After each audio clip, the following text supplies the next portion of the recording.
Saudamos a todos os amigos, amigas, irmãos e irmãs com a graça e a paz do Senhor Jesus. Ficamos agradecidos a Deus por Ele permitir estarmos novamente juntos. Queremos agradecer a todos vocês que estudam conosco a Bíblia diariamente, vocês que compartilham os estudos com outras pessoas. Agradecemos também a todos que são inscritos no canal Hora Tranquila no YouTube, vocês que clicam no dedinho de joinha e também queremos agradecer a todos que nos escrevem dizendo de onde acompanham os estudos. Mandamos aqui um alô especial para Geraldo e Maria Hortelã, são de Laranjinha, em Laranja da Terra, Espírito Santo. Paula Ferreira é de Águas Lindas, de Goiás, em Goiás. Odilson Epifânio é de Alto Boa Vista, em Mato Grosso. Elisângela Bispo é de Samambaia, Itapicuru, Bahia. Ana Assis é de São Carlos, em São Paulo. Leonor Maia e Albino são de Portugal. E todos os demais que nos escrevem, agradecemos e mandaremos sempre um alô para vocês. Iremos orar. Nosso Deus e Pai que estás nos céus, muito obrigado pela oportunidade que temos de ter mais um dia de vida. Muito obrigado, Pai, por estes momentos que temos para estudar a Tua Palavra. Pedimos que o Teu Espírito Santo se faça presente em cada um de nós, abrindo a mente para entendermos a Tua Palavra e colocá-la em prática em nossa vida. Ó Pai, abençoa todos aqueles que estudam conosco a Bíblia. Todos têm lutas, problemas, necessidades, dificuldades, passam por provações, tribulações. Dê vitórias a cada um, Pai. Tu conheces as necessidades, em nome de Jesus. Amém. Ficamos agradecidos a Deus por Ele permitir estar junto com vocês uma vez mais. Estamos no nosso último estudo desta série Hebreus, Mensagem para o Mundo Agonizante. Nós estamos esta semana falando sobre o amor fraternal que deverá permanecer em cada um de nós. Jesus ele disse que o primeiro mandamento é nós amarmos a Deus sobre todas as coisas e o segundo é semelhante a este, amar o próximo como a nós mesmos. É o amor fraternal que deve existir entre cada um de nós que somos chamados filhos de Deus. E ficamos também agradecidos a vocês que nos escrevem participando, comentando e também contando testemunhos. Estamos aqui falando sobre este amor fraternal, a hospitalidade, nós falamos aqui essa semana, e a nossa irmã Leonor, lá de Portugal, ela escreveu contando um testemunho que todos os dias, quando eles acompanham os estudos, logo depois eles oram pedindo a Deus que os use, que mostre o que eles devem fazer e que estejam a serviço do reino. E numa dessas ocasiões em que eles terminaram o estudo, oraram, logo depois, alguns dias depois, apareceu alguém à porta da casa deles, batendo e contando a situação. Essa pessoa é da Venezuela e a Leonor, mora lá em Portugal. Essa pessoa, então, está em Portugal, esse venezuelano. E contou a necessidade, a experiência, o problema que estava passando, e os nossos irmãos, Leonor e Albino, abriram as portas e atenderam e ajudaram essa pessoa. E até há pouco tempo estão dando assistência a esta pessoa da Venezuela. E Deus, então, irmãos, Ele nos usa. Nós ficamos agradecidos à irmã Leonor e também ao Albino por esse testemunho. E todos vocês que quiserem contar um testemunho de como o Espírito Santo está influenciando e trabalhando em sua mente, em seu coração, principalmente colocando em prática o que nós estudamos, é isso que nós queremos, colocar em prática. Não adianta nada conhecer teoricamente a vontade de Deus e não viver. Então Deus ele permite certas situações para que nós possamos exercer aquilo que nós estamos aprendendo, colocar em prática. O cristianismo ele é prático, o cristianismo não é aparência, o cristianismo não é obedecer regras, mandamentos, não, o cristianismo é prática, é amor ao próximo. Esse é o evangelho, amar a Deus sobre todas as coisas e ao próximo como a nós mesmos. Agora, também tivemos um outro testemunho da nossa irmã Zenaide, ela é de São Paulo, Praia Grande, e ela conta também que alguns anos atrás, há uns 30 anos, os pais dela receberam um pregador em sua casa, hospedaram, praticaram hospitalidade. Só que este pregador ele estava mal intencionado e ele quis trazer problemas para a família, estando ali hospedado na casa desse nosso irmão. Então nós, claro, precisamos praticar a hospitalidade, mas temos que pedir a Deus iluminação, que o Espírito Santo nos mostre se nós devemos abrir a porta para certas pessoas. E se nós orarmos e pedirmos a Deus, Ele vai nos mostrar. Não é porque está escrito nós vamos fazer sem consultar a Deus. Não, nós temos que consultar a Deus. Abrir o coração a Ele. E então existem experiências boas, né, de pessoas que praticam hospitalidade, e existem experiências ruins. Mas Deus, Ele tem o controle de tudo. E quando essas pessoas, igual a esse pregador que há uns 30 anos atrás quis, né, fazer determinada coisa lá na casa deste nosso irmão, a gente fica conhecendo quem é a pessoa, né? São lobos vestidos de pele de ovelha. Então existe muito isso dentro da igreja, irmãos. Pessoas que não vivem aquilo que pregam. Existem muitos. E hoje, inclusive, o estudo fala sobre pregadores que procuram trazer doutrinas diferentes e estranhas da palavra de Deus. Vejam, pessoas que usam a Bíblia para trazer doutrinas diferentes, doutrinas estranhas, contrários àquilo que a Bíblia quer ensinar.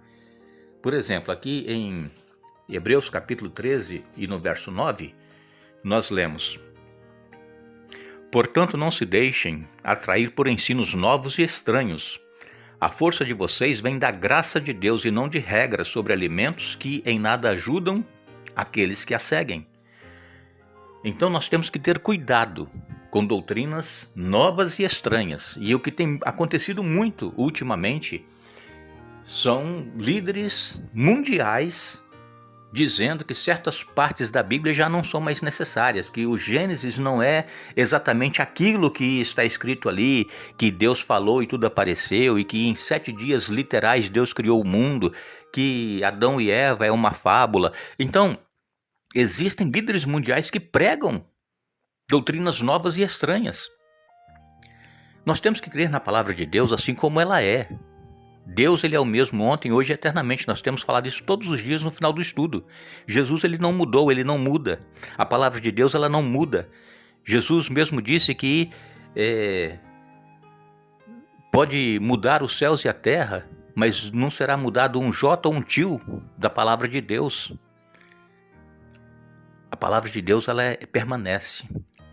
E então aqui o apóstolo Paulo fala que a nossa salvação, ela vem da graça de Deus, através de Jesus Cristo. Ela não vem de regras sobre alimentação. Por que ele citou alimentação aqui? Porque naquela ocasião muitas pessoas pensavam que por se abster de certos alimentos, eles estavam alcançando graça para a salvação. Ou se eles estivessem participando daqueles alimentos que eram oferecidos no altar, eles estavam também tendo méritos para a salvação. E Paulo disse, não é por regras de alimento, é pela graça. Por que Paulo citou aqui alimentos? Porque nós sabemos que na Bíblia existe regras alimentares. Existe o que deve se comer, o que pode se comer e o que não se pode comer. Está em Levítico 11 e outras partes da Bíblia, nós temos claramente escrito o que se pode e o que não se pode, mas não é isso que nos salva. Nós temos que obedecer porque está escrito. Mas não é isso que nos salva, somos salvos pela graça. Quando Pedro teve aquela visão de um lençol cheio de animais limpos e impuros, e a voz dizia, Pedro, mata e come. Pedro disse, não, eu nunca comi nada impuro. Não é agora que eu vou comer. E a voz dizia, mata e come. E aí depois Pedro acordou e era a hora do almoço e havia 2 homens chamando para que ele fosse à casa de Cornélio. Cornélio era gentil e os gentios eram considerados imundos pelos judeus. E então ele entendeu a visão, porque apareceu um anjo para Pedro e disse, vai com esses homens à casa de Cornélio, que era gentil. E Pedro foi e Cornélio se converteu. Então, aquela visão do lençol fala de pessoas que eram consideradas imundas pelos judeus, não fala de carne. Deus usou animais para que Pedro pudesse entender que os gentios não eram imundos como eles pensavam. Então, as regras alimentares, elas existem, mas elas não nos salvam. Nós somos salvos pela graça. Aqui em Hebreus, no capítulo 2 e no verso 9,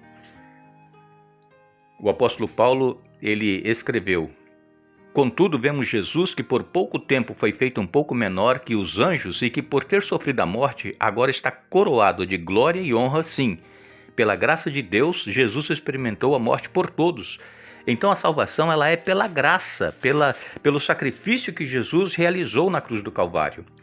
Hebreus capítulo 4, verso 16, nos diz a palavra de Deus assim: aproximemo-nos com toda a confiança do trono da graça, onde receberemos misericórdia e encontraremos graça para nos ajudar quando for preciso. Então aqui, mais uma vez, o apóstolo Paulo falando da graça.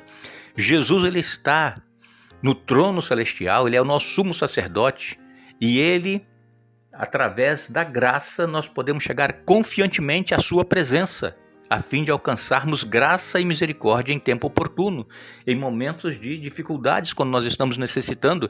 Então é a graça que nos salva, é a graça que nos aproxima de Deus, é a graça que Jesus demonstrou por nós quando ele deu a sua vida. Também em Hebreus capítulo 6, versos 19 e 20 nos diz: essa esperança é uma âncora firme e confiável para nossa alma. Ela nos conduz até o outro lado da cortina para o santuário interior. Jesus já entrou ali por nós. Ele se tornou o nosso eterno sumo sacerdote segundo a ordem de Melquisedeque. Então, essa esperança, qual? A graça. A graça é uma âncora que nos conduz até o outro lado do véu ou da cortina.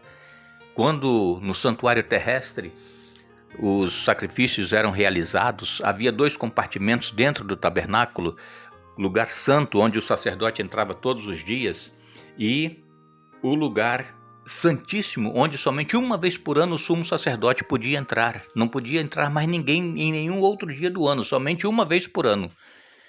Mas Jesus, quando morreu, através da graça, ele rasgou esse véu. Não existe mais a separação entre o santo e o santíssimo. Jesus ele foi entronizado como nosso sumo sacerdote no santuário celestial e ele está no lugar santíssimo intercedendo por mim e por você. Então nós podemos chegar com confiança ao trono da graça. Hebreus 6, 19 e 20. Cheguemos com confiança ao trono da graça a fim de alcançarmos misericórdia e graça em tempo oportuno. Não existe mais essa separação do santo com o santíssimo. Jesus ele rasgou o véu e nós temos acesso direto ao trono de Deus pela fé, mediante a graça de Jesus.